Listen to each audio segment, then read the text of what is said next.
बोले क्या बोले हैं, जोर से बोलिए, फाइनेंशियल मैनेजमेंट। समझ पा रहे हैं क्या बोल रहे हैं? अब ये फाइनेंशियल मैनेजमेंट का पढ़ाई हम लोग क्यों करते हैं? नाम से ही पता चला फाइनेंशियल मैनेजमेंट यानी पैसा का क्या करना है, मैनेजमेंट। पैसा का क्या करना है, समझ पा रहे हैं क्या बोले कि नहीं समझ पा रहे? और पैसा का मैनेजमेंट ऐसा चीज है जो बिजनेस से अगर हटा दीजिएगा तो रिजल्ट आता है फेलुअर का। रिजल्ट क्या आता है? Business minus financial management equal to failure. अगर आप पैसा को मैनेज नहीं कर सक रहे हैं, पैसा को ठीक से यूज नहीं कर पा रहे हैं, समझ पा, ठीक से यूटिलाइज नहीं कर पा रहे हैं, तो आपका रिजल्ट क्या आएगा? फेल का। क्या चीज का रिजल्ट आएगा? समझ पा रहे हैं क्या बोले कि नहीं समझ पा रहे? लाइफ में भी आप समझ पा रहे, कितना कमा लीजिएगा वो मैटर नहीं करता, कमाना मैटर नहीं करता है, मैटर ये करता है कि आप उसको मैनेज कैसे कर रहे हैं। कम पैसा कमा के भी इंसान खुश रहता है, क्यों? क्योंकि उससे फाइनेंशियल मैनेजमेंट आता है। और ज्यादा पैसा कमा के भी आदमी दुखी रहता है, कर्ज मांगते रहता है, परेशान रहता है, क्योंकि उसको फाइनेंशियल मैनेजमेंट नहीं आता। तो आप कितना कमाते हो वो मैटर नहीं करता, मैटर करता है कि आपका फाइनेंशियल मैनेजमेंट कैसा है। रियल लाइफ में भी लागू होता है और बिजनेस में भी लागू होता है। समझ पा रहे हैं क्या बोल रहे हैं? बिजनेस में अगर रुपया को आप मैनेज नहीं कर पाइएगा तो आपका कंपनी उड़ जाएगा। अच्छा कंपनी उड़ गया due to lack of financial management, due to lack of finance का मैनेजमेंट सही नहीं होने के कारण अच्छा कंपनी बर्बाद हो गया, तहस नहस हो गया, जीरो हो गया। एग्जांपल में ले सकते हैं किंगफिशर एयरलाइंस। ये पैसा को मैनेज नहीं करने सका था, इसलिए किंगफिशर एयरलाइंस, किंगफिशर तो लोगों को पहले पृथ्वी पर उड़ाया, फिर बोला कि हम ऊपर उड़ाएंगे अब, लेकिन ऊपर उड़ाने नहीं सका, खुद उड़ गया due to lack of financial management, due to lack of financial. समझ रहे हैं क्या बोल रहे थे? कई ऐसा उदाहरण है जो कंपनी उड़ गया ड्यू टू लैक ऑफ कौन सा मैनेजमेंट? Financial management. क्लियर है क्या? पक्का। रियल लाइफ में भी आप कमा करके खुश नहीं रह पाइएगा। कब तक? जब तक आपको फाइनेंस को मैनेज नहीं करने आएगा। जिस दिन आपको फाइनेंस को मैनेज करने आ जाएगा, आप थोड़ा भी पैसा कमा के खुश रहिएगा। समझ पा रहे हैं क्या बोले कि नहीं समझ पा रहे हैं? क्लियर है क्या? किसका बात कर रहे भाई? Financial management. बोलो क्या बोले हैं? क्लियर है क्या? तो पैसा का मैनेजमेंट हमसे आना चाहिए। क्लियर? रियल लाइफ में भी आना चाहिए और आप बिजनेस कर रहे हैं तो बिजनेस में भी आना चाहिए, दोनों जगह आना चाहिए। अगर नहीं आएगा तो thrown out from the market, market से आपको निकाल के बाहर फेंक दिया जाएगा। समझ रहे हैं क्या बोले कि नहीं समझ रहे? क्लियर है क्या? देखिएगा कोई व्यक्ति 5 लाख रुपया का महीना कमाता फिर भी परेशान रहता, मालूम है क्यों? Due to lack of financial management, due to lack of. कोई व्यक्ति 50,000 का महीना कमाता है और इतना बढ़िया से फाइनेंशियल मैनेजमेंट को करता है, समझ रहे हैं क्या बोले कि नहीं समझ रहे? तो व्यक्ति सुखी रहता है। समझ रहे हैं क्या बोले कि नहीं समझ रहे? या मान लीजिए एक टाइम में कोई व्यक्ति, फर्स्ट वाला व्यक्ति 20,000 रुपया कमाना स्टार्ट किया और सेकेंड वाला व्यक्ति भी आपको 20,000 रुपया कमाना स्टार्ट किया, लेकिन ये 20,000 वाला को मैनेजमेंट करने आता है और ये 20,000 वाला को मैनेजमेंट करने, किसका मैनेजमेंट? Financial management. किसका? तो अगर 10 साल बाद हम रिजल्ट उठा के देखेंगे, मान लो दोनों का इनकम सेम गति में बढ़ रहा, दोनों का इनकम सेम गति में बढ़ रहा, 10 साल बाद उठा के देखेंगे तो इसके पास बहुत एसेट होगा, बहुत प्रॉपर्टी होगा, बहुत सुखी होगा, लेकिन इसके पास प्रॉपर्टी के नाम पे जीरो होगा। हो सकता है उल्टा कर्ज में रहे। क्यों? क्योंकि इसे फाइनेंशियल मैनेजमेंट आता है, उसे फाइनेंशियल मैनेजमेंट, समझ गए? यही फाइनेंशियल मैनेजमेंट समझ पा रहे? अगर आएगा तो आपको फायदा है, एडवांटेजेस है। क्लियर है क्या? तो बिजनेस करिए या फाइनेंस, बिजनेस करिए या रियल लाइफ में आप चलिए, आपको फाइनेंस को मैनेज करने आना चाहिए। तो फाइनेंस का मैनेज सीखने के लिए हम लोग क्या पढ़ाई करते हैं भाई? Financial management. फाइनेंशियल मैनेजमेंट में टोटल 11 चैप्टर पढ़ना है। 11 चैप्टर के माध्यम से 11 तरीका का फाइनेंशियल मैनेजमेंट को सीखेंगे। 11 चैप्टर के जरिए 11 तरीका का फाइनेंशियल मैनेजमेंट को सीखेंगे। तो पढ़ाई क्यों करते समझ में आया? ताकि हमें फाइनेंस को मैनेज करने आ जाए, फाइनेंस को मैनेज करने, इसलिए हम लोग किसका पढ़ाई करते हैं भाई? Financial management. क्लियर? जिसमें हम लोग पहला चैप्टर कर रहे हैं फाइनेंशियल मैनेजमेंट का इंट्रोडक्शन। क्या कर रहे हैं भाई? आज के क्लास में फाइनेंशियल मैनेजमेंट का इंट्रोडक्शन कर रहे हैं। तो इंट्रोडक्शन में तो सबसे पहला आ जाता है कि what is financial management. What is financial management? क्या है? तो फाइनेंशियल मैनेजमेंट में भी डिफाइन एज, फाइनेंशियल मैनेजमेंट में भी फाइनेंशियल मैनेजमेंट को हम लोग डिफाइन कर सकते हैं। समझ पा रहे? फाइनेंशियल मैनेजमेंट में भी define as planning, organising, planning, directing and controlling. Planning, organising, directing and controlling the financial activities of an organisation. Financial management कहता है कि सबसे पहले प्लान करो, फिर उसके ढंग से काम को अरेंज करो, समझ पा रहे हैं, उसी के ढंग से काम को डायरेक्शन दो, डायरेक्टिंग दो, उसी के हिसाब से काम को कंट्रोल करो, नियंत्रण करो, समझ पा रहे हैं। ये कौन कहता है भाई? Financial management. कौन कहता है? तो फाइनेंशियल मैनेजमेंट में भी define as planning, organising, directing and controlling the financial activities. Financial management कहता है कि फाइनेंशियल एक्टिविटीज को प्लान करो कि आपको कितना खर्च करना है, कितना में आपको काम चला लेना है, समझ रहे, कितना इनकम आपके पास आना चाहिए, उस इनकम में कैसे कैसे आपको चलना है, इस टाइप को प्लान करो, उसी के हिसाब से काम को ऑर्गेनाइज करो। ऑर्गेनाइज माने अरेंज करो, ऑर्गेनाइज माने क्या करो? उसी के हिसाब से काम को डायरेक्शन दो, डायरेक्शन माने गति दो, उसी के हिसाब से चलो, जितना पैसा आया है प्लान किए उसके हिसाब से डायरेक्शन दो और उसी के हिसाब से काम को कंट्रोल करो, समझ रहे हैं। अगर ऐसा करिएगा तो आप जितना का बजट बनाए हैं, जितना का आप सोचे हैं, उसके समझ पा रहे हैं, उससे आपको 1000 रुपया कम लगेगा या 1000 ज्यादा लगेगा, बट बहुत ज्यादा डिफरेंस नहीं होगा। समझ रहे हैं क्या बोले कि नहीं समझ रहे? क्लियर है क्या? मान लो हम एक प्रोजेक्ट कर रहे हैं, कोई काम करने जा रहे हैं और हमको मालूम है कि मुझे 10,000 रुपये में काम चला लेना है। समझ, एग्जाम्पल दे, मान लीजिए बर्थडे पार्टी देना है, टारगेट रखे कि 10,000 रुपये में हमको सबको कर लेना है, तो 10,000 के हिसाब से प्लान करो, 10,000 के हिसाब से प्लान करो, 10,000 के हिसाब से काम को ऑर्गेनाइज करो, बर्थडे पार्टी को ऑर्गेनाइज करो, 10,000 के हिसाब से डायरेक्शन दो, सामान मंगाओ, ये करो करो, समझ पा रहे, उसी के हिसाब से कंट्रोल करो, आपका काम हो जाएगा 10,000 में। समझ गए क्या बोले? इसी को क्या कहते हैं? Financial management. क्लियर है क्या? तो डेफिनेशन कैसे लिखिएगा? फाइनेंशियल मैनेजमेंट में भी डिफाइन एज, बोलो क्या बोले? फाइनेंशियल मैनेजमेंट में भी define as planning, organising, directing and controlling the financial activity of an organisation. Of an, शुरू से बोलो क्या बोले? फाइनेंशियल मैनेजमेंट में भी डिफाइन एज, क्या बोले? Planning, organising, directing and controlling the financial activities of an organisation. इसको क्या कहते हैं भाई? Financial management. बोलो क्या बोले? क्लियर है क्या? तो फाइनेंशियल मैनेजमेंट क्या बोला? कितना खर्च करना है, उस गतिविधि को, माने जो भी फाइनेंशियल एक्टिविटी करने जा रहे हो उसका प्लान कर लो, उसके हिसाब से काम को ऑर्गेनाइज करो, उसके हिसाब से काम को डायरेक्टिंग करो, उसके हिसाब से काम को कंट्रोल करो। क्लियर है क्या? आपका रुपया मैनेज हो जाएगा। रुपया क्या हो जाएगा? आपको नहीं लग रहा कितना बड़ा मैनेजमेंट चल रहा है, इसके लिए एक मैनेजर चाहिए। तो जो व्यक्ति फाइनेंस को मैनेज करता है उसको कहते हैं फाइनेंशियल मैनेजर। उसको क्या कहते हैं? The person who done the financial management, who manage the finance, is known as finance manager.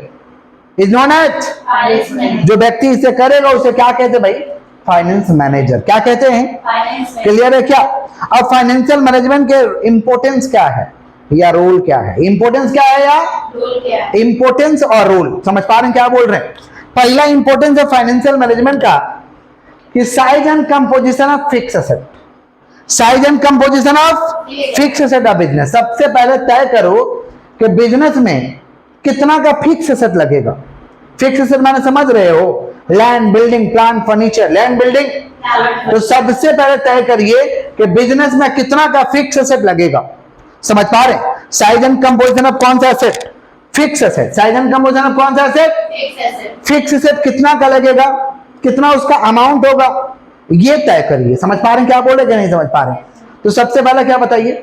Size and composition of कौन सा asset? Fix asset. Fix asset का साइज क्या होगा, कंपोजिशन क्या होगा, इसको सबसे पहले तय करना काम है। क्लियर? माना कितना पैसा फिक्स एसेट में लगाना, ये तय करना काम है। दूसरा, amount and composition of current asset. Amount and composition of current asset में कितना पैसा चाहिए। करेंट एसेट का मतलब होता है डेली का बिजनेस चलाने के लिए जो खर्च चाहिए, उसके लिए कितना पैसा चाहिए। Amount and size and composition of कौन सा एसेट? Current asset. कौन सा एसेट? डेली को बिजनेस चलाने के लिए कितना पैसा चाहिए वो पता करो। तीसरा, पीरियड ऑफ फाइनेंसिंग। कितना दिन के लिए रुपया चाहिए, अगर पैसा लेना है तो कितना दिन के लिए लेना है। Period of financing. Period of fixing डेब्ट इक्विटी रेशियो। अपना पैसा कितना रहेगा, लोन का पैसा कितना होगा। अपना पैसा कितना होगा, लोन का पैसा, इसका एक रेशियो बनाओ। डेब्ट इक्विटी माने लोन का पैसा और अपना पैसा का एक रेशियो बनाओ। फिर item in the profit and loss, कितना खर्च होगा, कितना खर्च होगा। ये रोल है, इंपोर्टेंस है। किसका भाई रोल है? Financial management. किसका? तो क्या रोल इंपोर्टेंस है भाई? साइज एंड कंपोजिशन ऑफ कौन सा एसेट? Fix asset. कौन सा? दूसरा क्या? Amount and composition of current asset. Period of financing, period of fixing डेब्ट इक्विटी रेशियो, फिक्सिंग डेब्ट इक्विटी, और फिर क्या? Period of financing, period of, और यूज आइटम ऑफ पीएल, कितना खर्च होगा ये पता करो। क्लियर है क्या? पक्का। आगे बढ़े। फाइनेंशियल मैनेजमेंट के 3 स्कोप है। फाइनेंशियल मैनेजमेंट का 3 स्कोप है। पहला फाइनेंसिंग डिसीजन, पहला क्या है? दूसरा इन्वेस्टमेंट डिसीजन, और तीसरा dividend decision. Financing decision, investment decision, dividend decision. बोलो क्या बोले? Financing decision, investment decision, dividend decision. ये किसके स्कोप है भाई? Financial management. किसके? Financial management. तो फाइनेंशियल मैनेजमेंट का कितना स्कोप है? 3। कौन कौन? Financing decision, investment decision, dividend decision. बोले क्या बोले? Financing decision, investment decision, dividend decision. Financing decision, investment decision, dividend decision. ये 3 स्कोप है। किसके स्कोप है भाई? Financial management. किसके स्कोप है? सुनिए, फाइनेंसिंग डिसीजन क्या होता है? फाइनेंसिंग डिसीजन कहता है कितना पैसा लेना है, कितना पैसा, माने how much raise the fund, कितना पैसा लेना है, पैसा कहां से लेना है, समझ पा रहे? कहां से लेना है, किससे लेना है, कितना इंटरेस्ट रेट पे लेना है, समझ पा रहे? ये सब तय करिए। इसको कहते हैं फाइनेंसिंग डिसीजन। जहां तहां से पैसा नहीं लिया जा सकता है, जिससे तिससे पैसा नहीं लिया जा सकता है, समझ पा रहे? तो आपको पैसा कितना चाहिए, कितना लेना है, कहां से लेना है, कितने इंटरेस्ट पे लेना चाहिए, ये तय करिए। इसको कहते हैं फाइनेंसिंग डिसीजन। क्या कहते हैं? दूसरा इन्वेस्टमेंट डिसीजन। इन्वेस्टमेंट का मतलब होता है, ये बहुत महत्वपूर्ण डिसीजन होता है। सोच समझ कर इन्वेस्ट करो। इन्वेस्ट करने से पहले 1000 बार का कैलकुलेशन करो, क्योंकि एक थोड़ा सा भी बैलेंस बिगड़ गया तो बर्बाद हो जाओगे, क्योंकि पैसा तो लिमिटेड है ना। इन्वेस्ट कर दोगे, फिर उससे रिकवरी करने में आपको टाइम लग जाएगा। तो पहला कौन सा डिसीजन? Financing decision. कौन सा डिसीजन? दूसरा कौन सा डिसीजन? Investment decision. रुपया जो लगा रहे हो, रुपया लगा रहे हो, इन्वेस्टमेंट मैंने समझ रहे हो, कोई एसेट किन रहे हो तो सोच समझ के किनो, कोई फैक्ट्री किन रहे हो तो सोच समझ के किनो, कोई बिजनेस लगा रहे हो तो सोच समझ के लगाओ, नहीं तो बर्बाद होने में टाइम नहीं लगेगा। इसको कहते हैं इन्वेस्टमेंट डिसीजन। क्या कहते हैं? क्लियर है क्या? और लास्ट में जो है डिविडेंड डिसीजन, जो हमको पैसा दिया उसको लाभ देना है, in the form of interest and dividend, in the form of interest and, तो इसको भी सोच समझ के ही देना है। क्लियर है क्या? तो कितना भाई स्कोप है? 3। कौन कौन? फाइनेंसिंग डिसीजन, पैसा लेने का निर्णय करो, कहां से लेना, कैसे लेना, कितना रेट पे लेना है, समझ पा रहे, कितना अमाउंट लेना है। इन्वेस्टमेंट डिसीजन, कहां जहां पैसा लगा रहे हो उसका निर्णय करिए, क्योंकि ये बहुत इंपॉर्टेंट होता है। थोड़ा सा भी इधर उधर हो गया तो पूरा तहस नहस हो जाएगा। इसको क्या कहते हैं? Investment decision. Dividend decision, share पे हमें लाभ देना है, in the form of interest and dividend, in the form of interest and, तो उसका डिसीजन करिए। इसको क्या कहते हैं? Dividend decision. क्लियर है क्या? तो फाइनेंशियल मैनेजमेंट के कितने स्कोप है भाई? 3। कौन कौन? Financial decision, investment decision, dividend decision. Clear है क्या? पक्का। फाइनेंशियल मैनेजमेंट के 2 ऑब्जेक्टिव है। फाइनेंशियल मैनेजमेंट के कितना ऑब्जेक्टिव है? 2। Profit maximisation, wealth maximisation. बोलो क्या बोले? क्या समझ रहे हैं? Objective of financial management. बोलो क्या बोले? तो फाइनेंशियल मैनेजमेंट के 2 ही ऑब्जेक्टिव है, प्रॉफिट मैक्सिमाइजेशन, वेल्थ मैक्सिमाइजेशन। बोलो क्या बोले? नाम से ही पता चल रहा है, प्रॉफिट मैक्सिमाइजेशन माने लाभ कमाओ। सिर्फ और सिर्फ क्या करो भाई? लाभ कमाओ, पॉकेट में रखो, मजा करो। लाभ कमाओ, पॉकेट में रखो, मजा करो। इसको क्या कहते हैं? Profit maximisation. ये छोटा बुद्धि का कंसेप्ट है, सबको आता है। ये छोटे बुद्धि का कंसेप्ट है, सबको आता है। समझ पा रहे हैं क्या बोल रहे? इसको कहते हैं प्रॉफिट मैक्सिमाइजेशन। इसको क्या कहते हैं? कौन बिजनेसमैन प्रॉफिट मैक्सिमाइजेशन में बिजनेस कर रहा? ऐसा बिजनेसमैन जिसको बचपन में आप उसी हालात में देखे थे, उसी दुकान में वो बिजनेस कर रहा था, और आज के डेट में उसी हालात में बिजनेस कर रहा, उसी दुकान में बिजनेस कर रहा। ऐसे लोग को हम कहते हैं प्रॉफिट मैक्सिमाइजेशन। जैसे मान लो ठेला वाला ठेला पे ले गया, पकौड़ी छाना बेच दिया, डेली वही करता है, नया कुछ किया नहीं, 10-20 साल से ऐसे ही चल रहा है। Profit maximisation. लाभ कमाता, पॉकेट में रखता, चलते रहता। लाभ कमाता, पॉकेट में रखता है, संस्था के बारे में कुछ सोचता नहीं है। समझ रहे हैं क्या बोल रहे हैं? इसी को कहते हैं प्रॉफिट मैक्सिमाइजेशन। राशन दुकान वाले बेचते हैं, पैसा कमाते हैं, पॉकेट में रखते, चल देते हैं। संस्था के बारे में सोचते, इसको कहते हैं प्रॉफिट मैक्सिमाइजेशन। क्या कहते हैं? पुचका वाला पुचका लाता है, बेचता है, ना कुछ करता नहीं, वैसे ही लाइफ चलता है। आयरन वाला, जिस आयरन वाले को आप बचपन में देखे थे कि जिस दुकान में आयरन मार रहा है, उसी परिस्थिति में आज भी आयरन मार रहा है। बचपन में देखे तो उसी हालात में, आज भी उसी हालात में देख रहे हैं, यानी उसका बिजनेस जो है प्रॉफिट मैक्सिमाइजेशन में है। माने उस बिजनेस के लोगों ने कुछ किया नहीं। क्लियर है क्या? तो profit maximisation means to earn maximum profit. It is a narrow scope, इसका स्कोप बड़ा कम होता है। It is short term objective, ये शॉर्ट टर्म ऑब्जेक्टिव होता है। कौन सा ऑब्जेक्टिव होता है? समझ पा रहे? लिमिटेड स्कोप होता है। किसका बात का? Profit maximisation. ये छोटा बुद्धि वाला कंसेप्ट है, बड़ा बुद्धि का कंसेप्ट, बड़ा बुद्धि का जो कंसेप्ट है ये है वेल्थ मैक्सिमाइजेशन। बिजनेस से कमा के उसका पैसा बिजनेस में ही लगा दो, बिजनेस से कमा के उसका पैसा बिजनेस में ही लगा दो। समझ पा रहे हैं क्या बोल? इसको कहते हैं वेल्थ मैक्सिमाइजेशन। ये बड़ा बुद्धि का कंसेप्ट है, बट रिस्की होता है। नहीं समझे? अगर एक ठेला वाला ठेला पे सब्जी बेच करके उसका पैसा उसी में लगा दे तो ठेला से दुकान में आने में टाइम नहीं लगेगा, और दुकान से मॉल बनने में टाइम नहीं लगेगा, मॉल के बाद ब्रांच बनने लगेगा, अगर वो वेल्थ मैक्सिमाइजेशन में बिजनेस करे तो। समझ रहे हैं? लेकिन बहुत बड़ा बुद्धि का कंसेप्ट है, सबको नहीं आता है। लेकिन बिजनेस करना चाहिए तो वेल्थ मैक्सिमाइजेशन नहीं करना चाहिए, उसका पैसा कमा के उसी में लगा दो, उसका पैसा कमा के।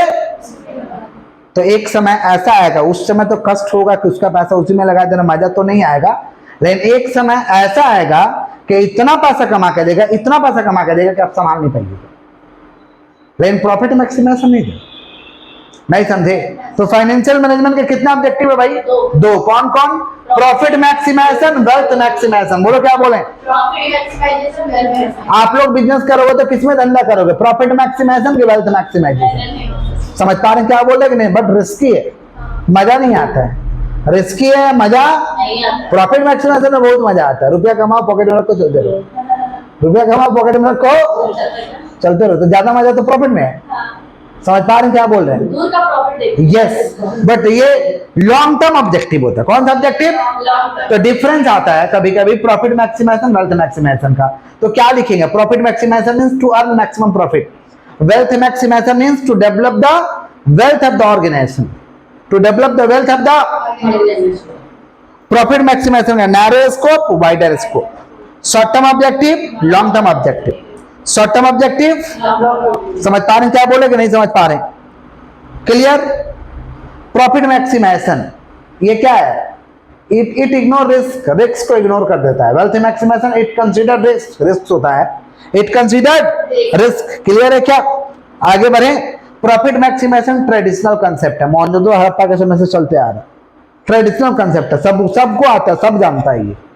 But wealth maximisation modern concept है, इसके बारे में सब नहीं जानते, लेकिन जो जानते हैं वो बहुत पैसा कमाते भी। जो जानते हैं वो बहुत पैसा।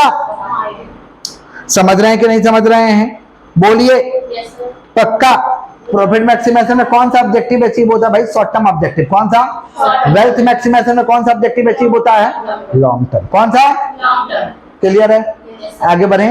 किसका बात करें? प्रॉफिट मैक्सिमाइजेशन और वेल्थ मैक्सिमाइजेशन। प्रॉफिट मैक्सिमाइजेशन और सुनिए, प्रॉफिट मैक्सिमाइजेशन के कुछ ड्रॉबैक्स। ड्रॉबैक्स माने परेशानियां, लिमिटेशन। लिमिटेशन है प्रॉफिट मैक्सिमाइजेशन का। प्रॉफिट मैक्सिमाइजेशन का लिमिटेशन के हेजनेस कंसेप्ट ऑफ प्रॉफिट। प्रॉफिट का कंसेप्ट हमेशा हेजनेस होता है, माने क्लियर कट नहीं हो पाता कि मेरा प्रॉफिट कितना है। Haziness concept of profit. Ignore time value of money. Time value of money को इग्नोर कर देता है। मालूम है क्यों? लाभ कमाया, पॉकेट में रख के मजा कर गया तो फिर टाइम वैल्यू ऑफ मनी तो नहीं मिलेगा। टाइम वैल्यू ऑफ मनी मैंने समझ रहे हैं, बिजनेस का पैसा कमा के बिजनेस में लगाओगे तो एक समय में उसका बहुत वैल्यू हो जाएगा। समझ रहे? अरे तुम तो लगा नहीं रहे हो, तुम तो उड़ा रहे हो, तो कहां से होगा? टाइम वैल्यू ऑफ मनी मिला नहीं समझे? अरे बिजनेस से कमा के बिजनेस में ही लगा रहे हो, माने संपत्ति बढ़ा रहे हो बिजनेस का, तो आप ही का संपत्ति बढ़ रहा था ना, तो भविष्य में तो उसका बहुत दाम हो जाएगा, बहुत वैल्यू हो जाएगा। लेकिन आप तो प्रॉफिट मैक्सिमाइजेशन में वो काम कर नहीं रहे हैं, माने टाइम वैल्यू ऑफ मनी को क्या कर रहे हैं? इग्नोर कर रहे हैं। समझ पा रहे? Ignore the risk. रिस्क को ये लोग लेना नहीं चाहता है। लाभ कमाता पॉकेट में, बोलता नहीं 1000 रुपया कमाते मजा में रहते हैं, इससे ज्यादा हमको कुछ नहीं चाहिए। 300 कमाते मजा में रहते हैं, इससे ज्यादा हमको नहीं चाहिए। Ignore the risk. Ignore the risk लेना ही नहीं चाहता है लोग। समझे क्या बोले कि नहीं समझे? Assuming the perfect competition only. ये लोग एज्यूम करते हैं कि बस बहुत कंपटीशन है, हमको उतना ही कमाना है, इतना ही करना है, इससे ज्यादा नहीं करना। समझ रहे हैं क्या बोले कि नहीं समझ पा रहे हैं? क्लियर? इग्नोर क्वालिटी, क्वालिटी पे लोग ध्यान नहीं देता, लाभ होना चाहिए। बेटाओ कस्टमर कैसा भी माल तुमको खिलाएंगे हम लाभ कमाएंगे, कैसे माल खिलाएंगे बट हम लाभ, क्वालिटी पे लोग ध्यान नहीं देते हैं। इग्नोर्स क्वालिटी, इग्नोर्स क्वालिटी, समझ पा रहे हैं? तो ये लिमिटेशन है, ड्रॉबैक्स है। किसके ड्रॉबैक्स है भाई? Profit maximisation. किसका ड्रॉबैक्स है? अरे नुकसान है, ड्रॉबैक। प्रॉफिट मैक्सिमाइजेशन का कुछ नुकसान है। नुकसान क्या भाई? Concept, haziness concept of profit, ignore time value money, ignore the risk, ignore the assuming the perfect competition only. ये लोग सोचते हैं खाली परफेक्ट कंपटीशन है, भयानक कंपटीशन है, समझ रहे? और इग्नोर क्वालिटी, क्वालिटी को लोग इग्नोर करता है। क्वालिटी बोल के कोई चीज ही नहीं होता है लोगों के पास, क्वालिटी बोल के कोई चीज नहीं होता। अच्छा, जो व्यक्ति फाइनेंस को करेगा उसे क्या कहते हैं? Financial manager. क्या कहते हैं? जिसे चीफ फाइनेंशियल ऑफिसर के रूप में भी जानते हैं, चीफ फाइनेंशियल ऑफिसर। तो एग्जाम में आता, रोल बताओ, चीफ फाइनेंशियल ऑफिसर का रोल क्या है, फंक्शन क्या है? फाइनेंशियल मैनेजर का फंक्शन क्या है, रोल बताइए। तो पहला फंक्शन है एस्टिमेटिंग फंड रिक्वायरमेंट, कितना पैसा चाहिए ये पता करो, फंड कितना का होना चाहिए ये पता करो, समझ पा रहे? दूसरा प्रोक्योरमेंट ऑफ फंड, रुपया कहां से लोगे, रुपया का जुगाड़ किधर से होगा इसका पता करो। सबसे पहले कितना पैसा चाहिए, फिर उसका जुगाड़ कितना कहां से करोगे, समझ पा रहे हैं क्या बोल रहे हैं? प्रॉफिट प्लानिंग, प्रॉफिट का प्लान करो, कितना लाभ होगा, कितना लाभ हम लोग कमाना है। डिविडेंड का डिसीजन लेना, इन्वेस्टमेंट का डिसीजन लेना, फाइनेंस का डिसीजन लेना, ये तमाम काम किसका है भाई? Financial manager. फाइनेंशियल, तो फाइनेंशियल मैनेजमेंट का भाई काम क्या है? Estimating fund requirement, estimating. दूसरा प्रोक्योरमेंट ऑफ फंड। मान लो हम एस्टिमेट कर लिए कि एक प्रोजेक्ट को करना है जिसमें 2 करोड़ रुपया का दरकार है, तो 2 करोड़ जुगाड़ना पड़ेगा ना। 2 करोड़ तो पूरा घर में रहता नहीं, इंसान 10 रुपए का काम करने जाता है, प्रॉपर्टी के मामला में बोल रहे हैं, तो उसके घर में 1 रुपया रहता है, तो 9 रुपये जुगाड़ना पड़ता है। प्रॉपर्टी का मामला में बोल रहे, प्रॉपर्टी समझ रहे क्या बोल रहे? प्रॉपर्टी का परिपूर्ण रूप से किसी के पास पैसा 100% होता ही नहीं। कभी भी किन्ने जाइएगा, कभी कभी हो भी जाता है, कभी कभी बहुत कैश है, आइडल कैश है तो हो जाता है सब, वो छोटा मोटा प्रॉपर्टी में। लेकिन बड़ा प्रॉपर्टी लीजिएगा तब को लगेगा, और बिजनेस के लिए तो बड़ा प्रॉपर्टी लगता है। समझ रहे क्या बोले कि नहीं समझ पा रहे? तो प्रोजेक्ट में कितना पैसा लगेगा, पहले fund requirement, procurement of fund, रुपया किधर से जुगाड़ करोगे, रुपया किधर से जुगाड़ करोगे, समझ पा रहे हैं? प्रॉफिट का प्लान करना, कितना लाभ होगा, कैसे क्या होगा। फाइनेंसिंग डिसीजन लेना, रुपया कहां से लेना है। इन्वेस्टमेंट डिसीजन, कहां पैसा इन्वेस्ट करना है। डिविडेंड डिसीजन, शेयर पे लाभ जो देंगे वो कितना हम लोग को देना है। Knowledge about capital market, capital market का नॉलेज होना चाहिए, कैपिटल मार्केट मैंने शेयर मार्केट का नॉलेज होना चाहिए। कैश मैनेजमेंट, कैश को मैनेज करने आना चाहिए, कैश को मैनेज करने आना चाहिए, समझ पा रहे? डिसाइडिंग डेब्ट इक्विटी रेशियो, कितना अपना पैसा रहे, कितना लोन रहे, ताकि हमारा काम में कोई डिस्टर्बेंस ना हो। डिसाइडिंग डेब्ट इक्विटी रेशियो करने आना चाहिए, समझ पा रहे हैं क्या बोल रहे हैं? रिव्यूइंग फाइनेंशियल परफॉर्मेंस, फाइनेंस का कैसा परफॉर्मेंस है, समझ पा रहे हैं? इसको रिव्यू कर पाए, ये तमाम रोल है, किसका रोल है? Financial manager. फाइनेंशियल क्लियर है क्या? जितना लेक्चर के बोर्ड में लिखते हैं लिखिए, ठीक है? चलो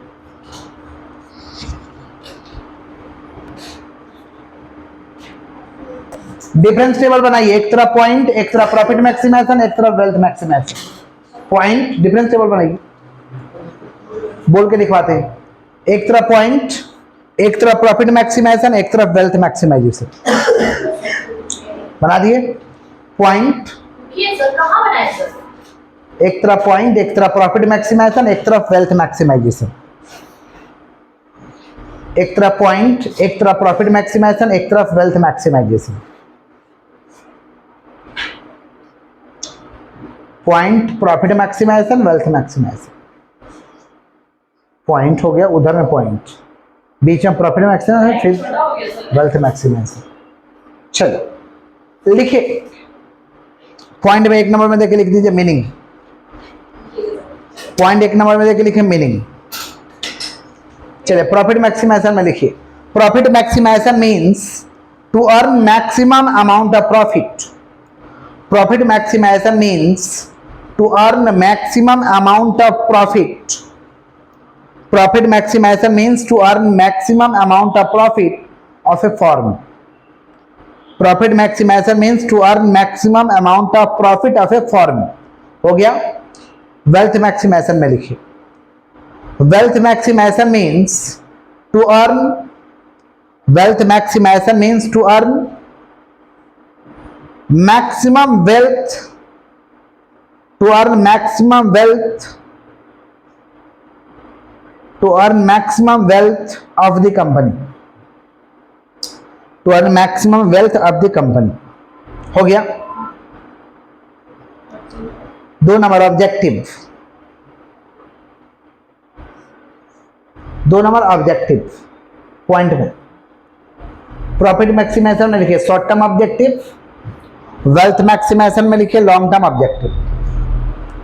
शॉर्ट टर्म ऑब्जेक्टिव और इसमें लिखिए लॉन्ग टर्म ऑब्जेक्टिव. मीनिंग में लिखिए 3 number nature, 3 number nature of concept, nature of concept हो गया. प्रॉफिट मैक्सिमाइजेशन में लिखिए traditional concept, traditional concept. Wealth maximisation में लिखिएगा मॉडर्न कंसेप्ट. प्रॉफिट मैक्सिमाइजेशन में ट्रेडिशनल कंसेप्ट, वेल्थ मैक्सिमाइजेशन में लिखिएगा मॉडर्न कंसेप्ट. हो गया. 4 नंबर पॉइंट दीजिए रिस्क. प्रॉफिट मैक्सिमाइजेशन में लिखिए it ignores risk, it ignores risk. और वेल्थ मैक्सिमाइजेशन में लिखिएगा it considered risk, it ignores risk. और वेल्थ मैक्सिमाइजेशन में लिखिएगा it considered risk, it considered risk. हो गया. स्कोप, नेक्स्ट लिखिए स्कोप. प्रॉफिट मैक्सिमाइजेशन में लिखिएगा it has a narrow scope, it has a narrow scope. और वेल्थ मैक्सिमाइजेशन में लिखिएगा, वेल्थ मैक्सिमाइजेशन में लिखिएगा it has much wide scope, it has much wide scope. It has a narrow scope. Wealth maximisation में लिखिएगा it has much wide scope. हो गया.